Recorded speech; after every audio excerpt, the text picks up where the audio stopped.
Good morning, everyone. I'm going to make a quick reveal video on this attempt that I made to graft using a small bag with some water in it.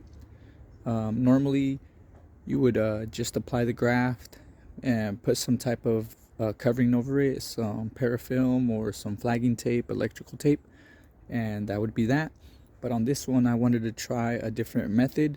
I put a little bag filled with water, and in the cutting I left it a little bit long, and that way the cutting went into the little bag of water, just to see if that helped the success rate of it. One thing I noticed is it definitely helped to keep it greener, fresher. If you notice, it's hard to see, but it has like 2 leaves on top, and they didn't really fall off or yellow too bad. You do see a little bit of yellowing or maybe dryness on the edge of the leaves, but most of the plant, the original plant, is like that anyways. This is a black currant, and I was just doing some pruning on my bushes, and I had a white currant that I was pruning, and I took a cutting from it, and I decided, well, let me try something. And it was just done kind of out of nowhere, and it's been about 2 months now, a month and a half, and I'm really curious to see what's going on under there. So right now I'm gonna cut the yarn back, or the twine, whatever that is, and I'm gonna cut the parafilm and the rubber bands. But first I'm gonna secure it at 2 points. That way, if the graft is not successful yet, or the union is not all the way completed, that way it doesn't split or disturb the union, and that way maybe later it'll still have a chance at being successful.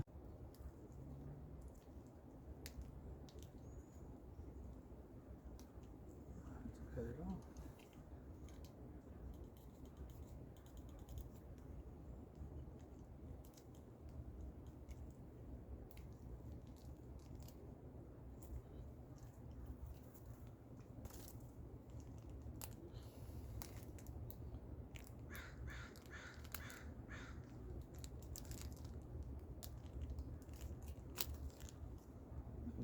Bag is free. The parafilm, as you guys can see, or I don't know if you can see too well, but it was already starting to split.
Alright, so there you have it.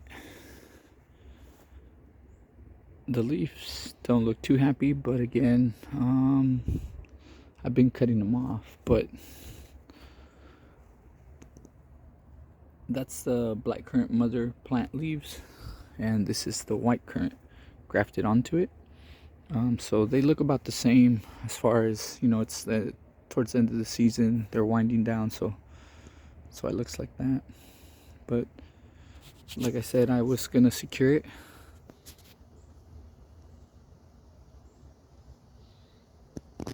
on the top and the bottom, just as a precaution.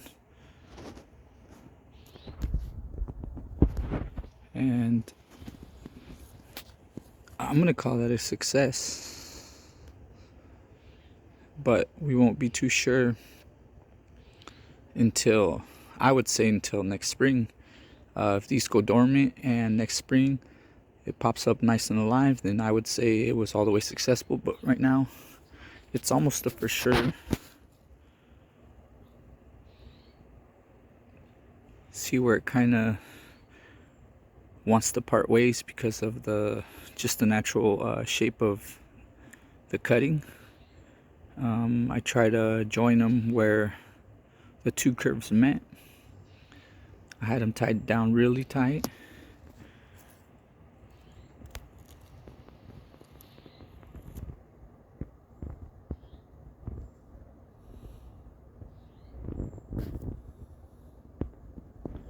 But the union looks really good. It looks like it's fusing. And there it goes. So it looks like it was successful. I would definitely say the bagged helped. I don't usually graft that way. Matter of fact, that was the first time I ever tried that technique. And it works. It's just a lot more time consuming. And what I like to do is I just go for getting as much grafts as possible. So for example, when I'm going to graft a new variety onto one of my existing trees, what I like to do is at least do 2 grafts of that variety, or 3, but I always try to do them on opposite sides. That way, if the grafts do take, then the grafts are even on the tree. That way it's not like blooming on one side only and the other side is blank. Also, that way, if the leaves are different colors, that way the tree, the grafted tree, looks a lot more balanced. Anyway, so I usually graft more than one cutting onto any bush or tree that I'm trying to graft. That's the only downfall I could see with this technique. I would say that it is a very effective technique. It's just a lot more time consuming.